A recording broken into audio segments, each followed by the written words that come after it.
It's not respectful when you get invited to somebody. When it comes to these press events, keep calm and be prepared for anything. You're not going to get a good response from me by interrupting me like this. Welcome to WatchMojo.com, and today we're counting down our picks for the top 10 ambushed press conferences. Do not ever touch me again! Do not ever touch me again! For this list, we'll be taking a look at the press conferences throughout history that were disrupted in particularly notable fashion, be it an aggressive protester or an attention-diverting moment. These conferences found themselves more than a little burdened. Vive la Belgium. Vive la Belgium. Number 10. Glitter for the European Central Bank. And will underpin the firm. When it comes to banking matters, glitter and paper may not be the first things that jump to mind. Just before he could begin discussing Europe's economy, European Central Bank President Mario Draghi was pelted with white paper and confetti by a table-hopping protester.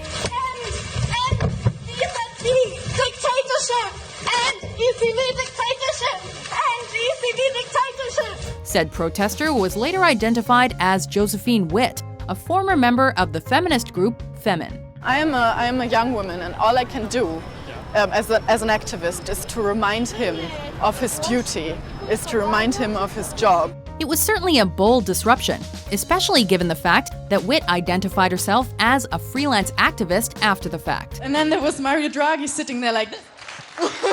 and it was incredible. Number 9. Cincinnati Issue 9 press conference. Do not ever touch me again! Do not ever touch me again! Sounds like someone has an issue here, and not just with Issue 9. In November 2009, the city of Cincinnati debated the merits of the Cincinnati streetcar referendum, Issue 9, which would require any city-funded passenger rail service to be approved by a citywide vote. I will file charges against you next time if you do that again. You got me? In the midst of a press conference, one particular Issue 9 supporter attempted to gain attention from cameras on the scene, only to dispute with an anti-Issue 9 speaker. You shoved your way.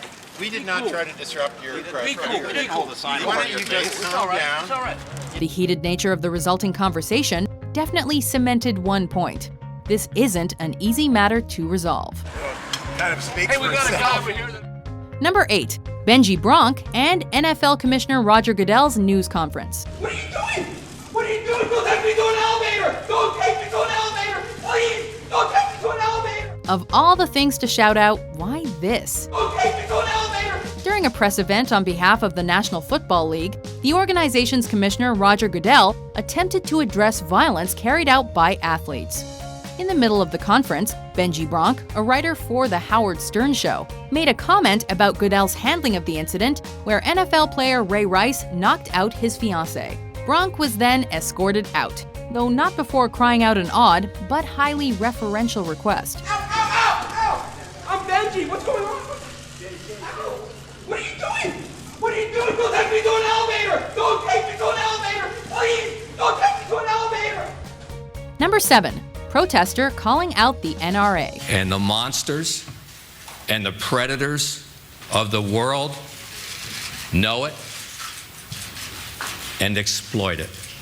You certainly can't deny the sheer bravado on display here. In the aftermath of the 2012 Sandy Hook school shooting, Wayne LaPierre, the executive vice president of the NRA, was asked to speak about the matter. Early in LaPierre's speech supporting increased gun distribution, a protester came forward to block LaPierre from the audience and media by carrying a sign saying NRA killing our kids. As the protester was escorted out by security, he made explicitly clear the amount of vitriol he had for the NRA. NRA, stop killing our children.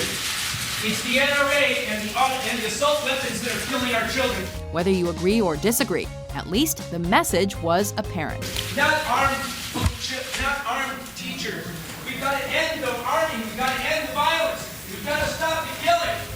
Number 6. Transgender heckler at the White House. Okay, you know what? No. Protests have their place to be sure, but this doesn't feel like it. After the U.S. Supreme Court's decision to legalize gay marriage in all 50 states, the White House hosted their annual event celebrating LGBT Pride Month, at which President Barack Obama spoke. Enter Genesette Gutierrez, a transgender woman and outspoken activist who called for Obama to end the deportation of LGBT immigrants. Listen, you're in my house.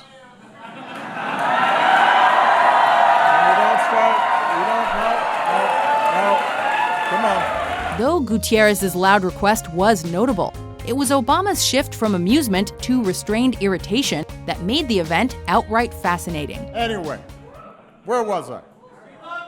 I love you back. I know that. Number 5. Topless activist protests Quebec minister news conference.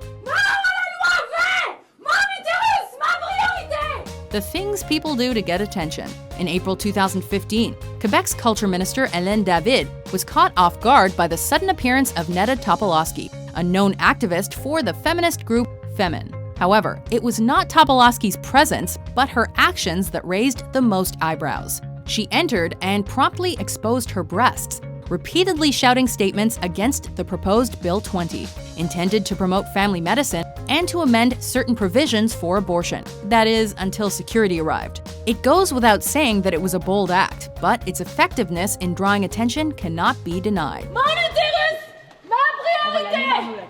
Non, à la loi-mère. Non, loi-mère. Number 4. No justice, no peace. No peace! No justice! No peace! A simple slogan, yet no less effective today. Not long after the fatal shooting of North Charleston citizen Walter Scott by a police officer, the city's mayor Keith Summy held a press conference to discuss the videotape showing the shooting and his remorse about the matter. I'm asking you to respect me as I'm going to respect you.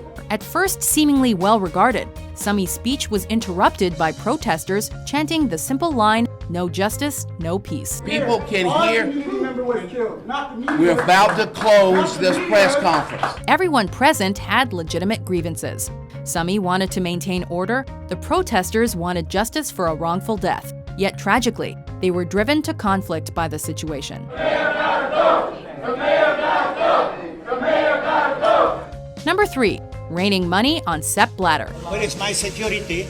Come on. When the term "make it rain" was invented, one has to imagine this wasn't the expected result. I just ran out of money. I need to borrow 50,000 cash. Make it rain. Come through, baby. Yet rain it did for Sepp Blatter, the 8th president of FIFA, at a press conference discussing his plans to not return for another term.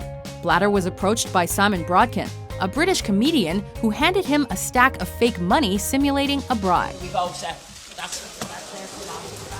As Brodkin was escorted away by security, he tossed the bills into the air, showering Blatter in money and capping off clear satire with quite the visual flourish. We have to clean here first.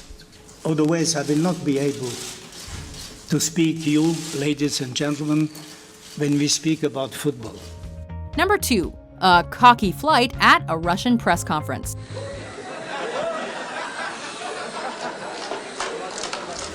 Bad pun aside, this is still among the most bizarre of public events imaginable. While speaking to the media in 2008, Russian political activist and former chess master Garry Kasparov was drawn to an unusual sight: a flying, remote-controlled dildo. Said phallic object flew about, further disrupting the press conference in incredible fashion, before being brought down by a firm slap. We're not sure what to take away from this, but regardless, we're entranced and amused. Before we unveil our number 1 pick, here are some honorable mentions. Investigate 9/11. 9/11 was perpetrated by people within our own government. She is just like this. She's only 2. It's the craziest thing ever.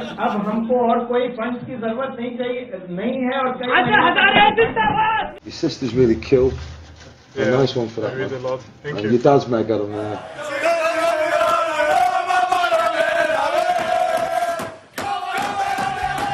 Number 1. President Bush's shoe incident. However you may feel about former U.S. President George W. Bush, there's no doubt about his reflexes. During a press event in Baghdad in 2008, Bush was met with Iraqi journalist Muntador al-Zaidi, who voiced his displeasure through the practice of shoeing. Bush's quick dodge of not 1 but 2 thrown shoes was impressive enough. But what makes the disruption interesting is the president's immediate nonchalance when discussing the incident. But let me talk about the guy throwing the shoe. It is one way to gain attention. We'll say this, it's certainly made for an interesting conference through and through. But one thing is for certain, he caused you to ask me a question about him. I didn't feel the least bit threatened by it. Do you agree with our list? What ambushed press conference stands out to you? It's not about if you have a dick or if you have a vagina. For more world-savvy top 10s published every day, be sure to subscribe to WatchMojo.com. What's your reaction to these protests? What is your reaction to that? Rather than face